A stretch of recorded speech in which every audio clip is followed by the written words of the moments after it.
Good morning. It has been quite a while since last I put up a Dharma video, and I'm enthusiastic about putting up a few a week. Today I want to help you. I want to remind you of something very, very important. There are many schools of meditation all around the world. What Buddha emphasized, though, in his meditation was that meditation should be non-escapest. We do not meditate to hide from circumstance we do not like. We do not meditate to hide from physical sensations we do not like. We do not meditate to hide from emotional sensations we do not like. We do not meditate to hide from future fears or disturbing events from our past, real or imagined. No. Why then? Why? Why do we meditate? So that we will not be beaten up by these things. There's a myth that in high school, or junior high school, or elementary, if you stand up to a bully, he'll respect you. No! Not always! Sometimes he'll just beat you up, maybe even put you in the hospital. Not a lot of fun. Especially if you're a pacifist like me, especially if you're a man of compassion, then using Kung Fu is not really an option. And yet, often, pacifists, men of compassion, will stand up, even though they're not going to defend themselves, and still say what needs to be said, and still take an ass-kicking. Why? Why do such a thing? Because it's better to take a stand out of courage and compassion, and live a long life as a frightened rabbit hiding in a hole in the dark earth. The same thing goes in our spiritual life. It's better to grab the assailant of painful circumstances or sensations or emotions or memories or fears. Grab him by the lapels and make the most of it. Now this is all very general and theoretical, and I'm going to bring it now into the realm of the specific, or at least more specific. Then I'll get very specific. There are many different categories, there are many different meditations Buddha taught. They can be organized or grouped under different categories, such as meditations for concentration, or meditations for contemplation, or meditations just for awareness. And awareness can be daunting. A lot of people confuse awareness training with concentration training, and that's different. Concentration training is about stilling the mind. Awareness training is about noticing whatever sensation or emotion or a thought or memory comes up and bringing it into the path, Buddha's path of the wisdom of letting go. The first path, one of concentration, is a contrivance. And it can be abused. It can be used as an escape.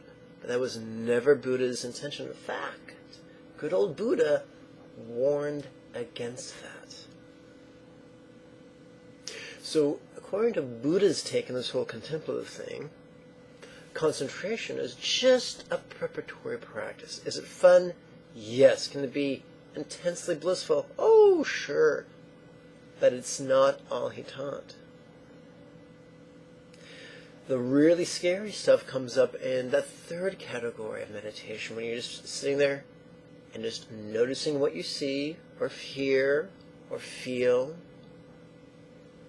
and then let go. And of course we're not confusing letting go with pushing away. No. We're noticing and letting go. And sometimes you'll notice that when you try to let go of something that's there really intensely, instead of an object letting go, you just let go of yourself. And it's really, really cool. And once again, this is still not as specific as I'd like it, but we're getting closer. We're getting closer. Now I'll give you an example. The other day, I had a very common experience. I was doing awareness meditation, and all of a sudden, I had this memory about my parents' dinner parties. They threw about twice a month when I was a little boy. And then, based on an actual memory, I experienced what they call a confabulation, which is when your mind says, okay, based on what did happen, here's what might have happened.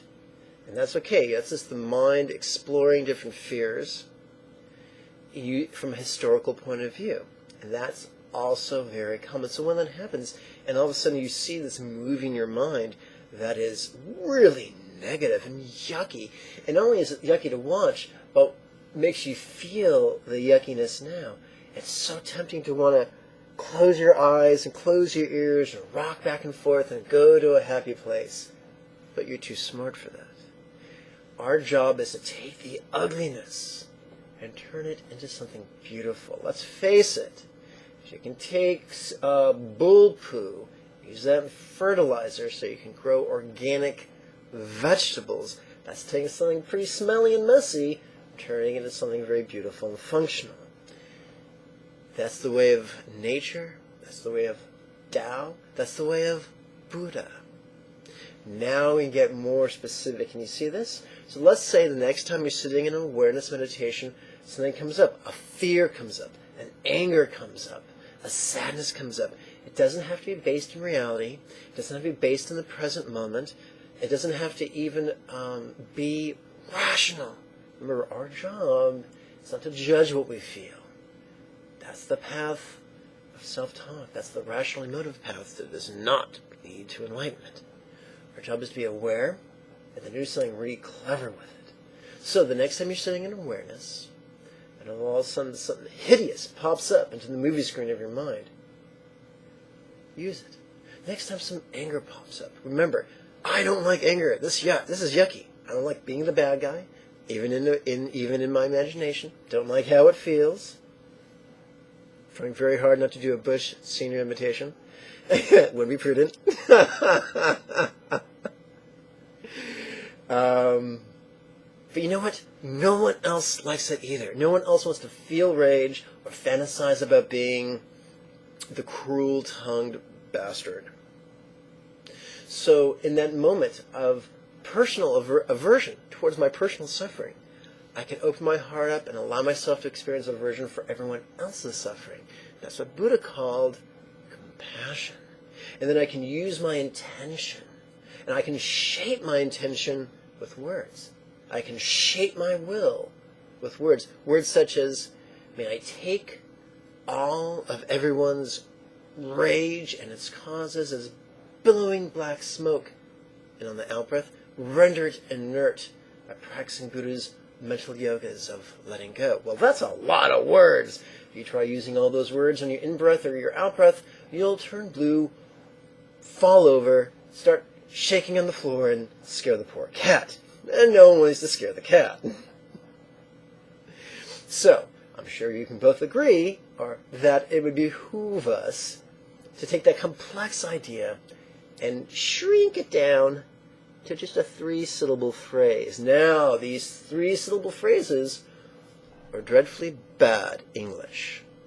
But that's okay. We'll give ourselves permission to take a break from the King's English. So in the in-breath, instead of saying, taking all of everyone's rage and its causes as billowing black smoke, you can simply say, mentally, silently recite, take all rage. On the out-breath, instead of saying, inertly letting go, practicing Buddha's mental wisdom of inertly letting go, you can simply say on the out-breath, letting go, which is just a hyphenated way of saying letting go. In a nutshell, take all rage, letting go. Take all rage, letting go. Take all rage, letting go. Now you can do it. You can do that 3 times, 9 times, 27 times, 108 times, knock yourself out. But in the scenario of doing awareness meditation, I recommend doing it just 3 times with a big enough in-breath so that when you breathe out, you can really feel the sensations of at least physically letting go of the breath. And we can create space for that physical experience of physically letting go to translate and actually feed the momentum of mentally and emotionally letting go as well. Once again, Take all rage, letting go. Now that we've taken the edge off, we've crafted the incredible intention of giving a flying fuck about others, which is so huge, karmically speaking. Now we're going to take that energy, that good karma, and apply it to our wisdom training. And it's simply this. We notice the ugliness in living color, surround sound, and we let go of it. Noticing, letting go. Noticing, letting go. Noticing, letting go. Now, if you've been meditating for 15 minutes, or 45 minutes, or 60 minutes, then after a while, 3 syllables is just too much. I got ahead of myself. Let me backtrack for a second. So, now that we've done the love and letting go training, and we did the awareness letting go training, let's incorporate the two with the bliss and letting go training. Buddhism, in Tantric Buddhism, we talk about the 3 bodies of a Buddha, the Nirmanakaya, or practices of love, perfection of love and letting go, the Sambhogakaya, the perfections, or habituation of bliss and letting go, and the Dharmakaya, habituation, mastery of awareness and letting go. So, let's pretend you're working with the top of your head. You can simply say, wear crown Om, letting go. And that reduces simply to Om on the in-breath, free on the out-breath. And that way, that can influence your work with the compassion work. So when you're taking everyone's rage and letting go, that could simply be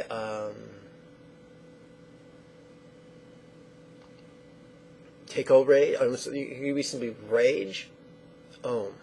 Rage, Om. Rage, Om. And then that can be Om free. Om free. Om free. And that's bliss and letting go.